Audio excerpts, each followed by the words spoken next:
तो हेलो मेरे प्यारे दोस्तों, कैसे हैं आप सब। मैं आशा करता हूँ आप लोग बिल्कुल ठीक होंगे। तो यह कहानी एक सच्ची घटना पे आधारित है। अगर कहानी आप लोगों को थोड़ा सा भी पसंद आता है तो प्लीज़ यह वीडियो को एक लाइक कर दें, ताकि ऐसी ही डरावनी कहानी आप लोगों तक पहुंच सके। तो आइए कहानी को शुरू करते हैं। राहुल एक ऐसा लड़का था जिसे डर से ज्यादा असफलता का खौफ था। बोर्ड परीक्षा के वह आखिरी 7 दिन सड़कों पर सन्नाटा था, पर उसके दिमाग में शोर। उसके कमरे की वह पुरानी मेज जिसकी पॉलिश अब फीकी पड़ चुकी थी, उसका एकमात्र सहारा थी। रात के ठीक 2 बज रहे थे। राहुल गणित के फॉर्मूले रट रहा था। अचानक सन्नाटे को चीरती हुई एक आवाज आई, ठक ठक ठक। उसे लगा कि शायद बाहर खिड़की पर कोई पेड़ का टहनी टकरा रहा है। उसने अनसुना कर दिया, लेकिन फिर आवाज तेज हुई, पर इस बार खिड़की से नहीं, ठीक उसके मेज के नीचे से आई। जैसे ही उसने नीचे झांका, उसकी चीख गले में ही फंस गई। मेज के नीचे अंधेरे में एक परछाई सिमटी हुई थी।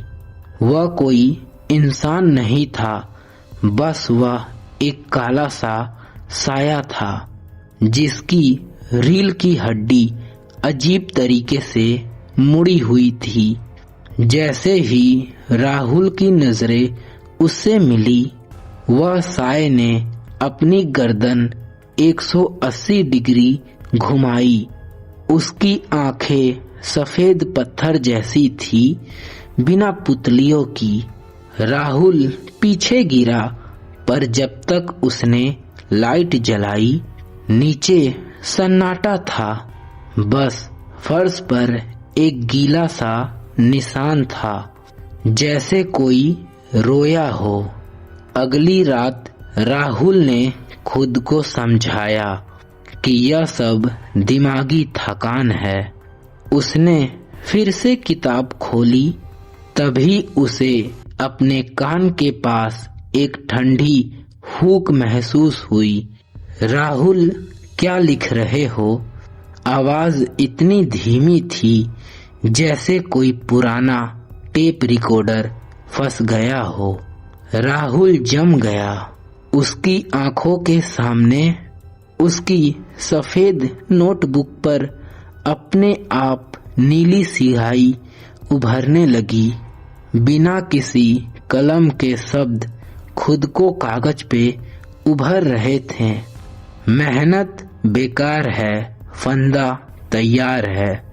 पन्ने अपने आप पलटने लगे, जैसे कमरे में कोई अदृश्य तूफान आ गया हो। राहुल ने भागना चाहा, पर दरवाजा बाहर से बंद था।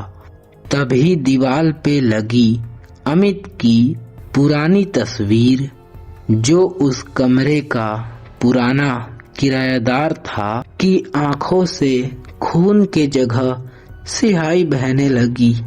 अगले दिन राहुल के पिता ने कांपते हाथों से उसे बताया, अमित, जो पिछले साल इसी कमरे में रहता था, वह भी टॉपर था, पर परीक्षा के आखिरी दिन लगा कि वह सब भूल गया है। उसी रात उसने इसी पंखे से खुद को आजाद कर लिया।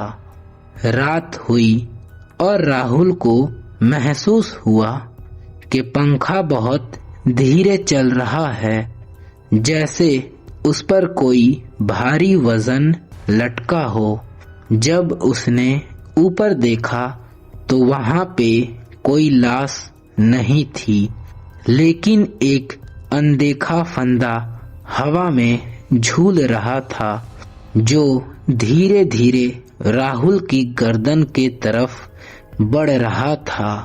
अमित की रूह राहुल को डरा नहीं रही थी, वह उसे अपने साथ ले जाना चाहती थी।